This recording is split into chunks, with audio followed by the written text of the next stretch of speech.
To NewsX and for taking out your time.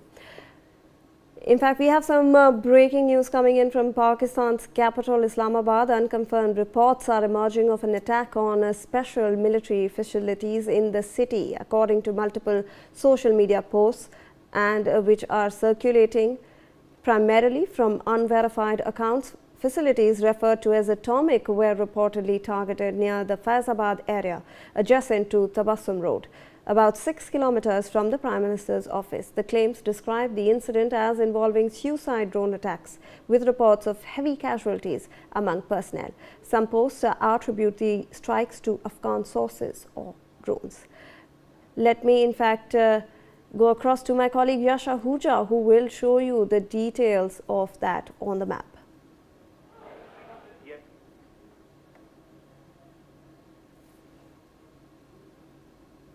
In the Faizabad area of Rawalpindi, Pakistan, in Islamabad.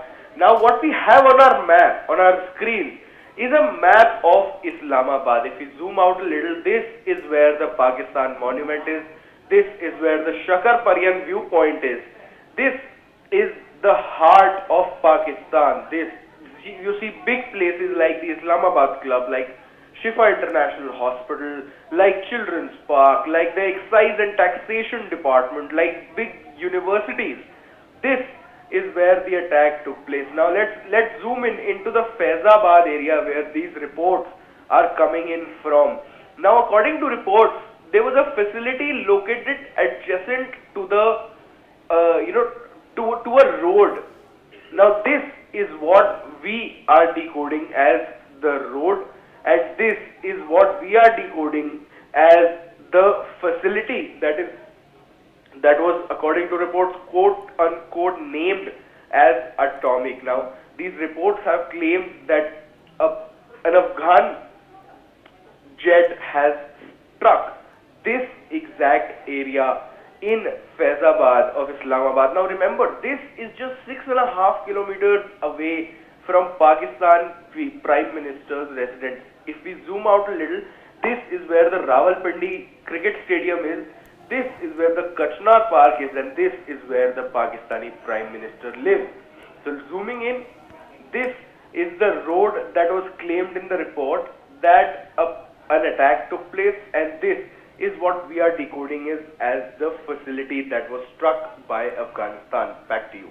All right. Thank you so much, Yash, for all those details. With that, let me also go across to Ambassador Singhal, who's with us on the broadcast. Thank you so much, sir. Sir, when we are looking at this, so obviously this is a grave escalation. Now we have claims that the Afghan Defense Ministry, the Taliban's Defense Ministry, is actually making, that they have been able to conduct airstrikes that may be via drones or suicide attacks. That's not clear yet, but there are reports that they have been able to target military establishments in Islamabad, sir. Well, it's a well unexpected development, if I can say, because everybody was talking about the capabilities of Afghan Air Force, which is said to be non-existent.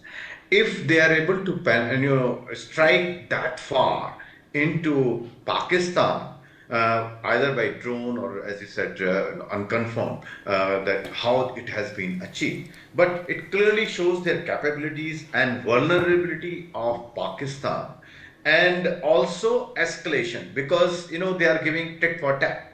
Immediate response is coming. Within like morning, Pakistan Air Force attacked their areas, 3 places, and within few hours they have been able to launch a counter attack. So the presumption that the Afghanistan's or Taliban forces are not strong enough, I think we have to revise that reading, because clearly they have capabilities and intelligence. Because if they are striking that far the military targets, that means they have the capabilities.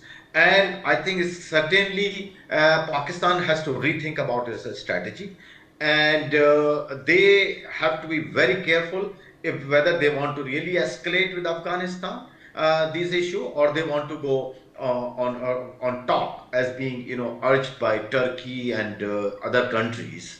that they want to solve this. Otherwise, I think I see a lot of escalation and problems for both sides, of course, Afghanistan as well as for Pakistan. But for Pakistan, I think it suits in a way because they are facing a lot of internal problems. So if they can externalize their internal problems, they will not be able to, they will be not be required to answer them and or to face those consequences. So in a way, for the current regime, be it a military or the civilian government, it suits in a way that they are able to export their problems to Afghanistan and blame them for all their problems. Absolutely, Ambassador. In fact, there is some more information coming in. Let me introduce that to our viewers. The British Foreign Minister, Yvette Cooper,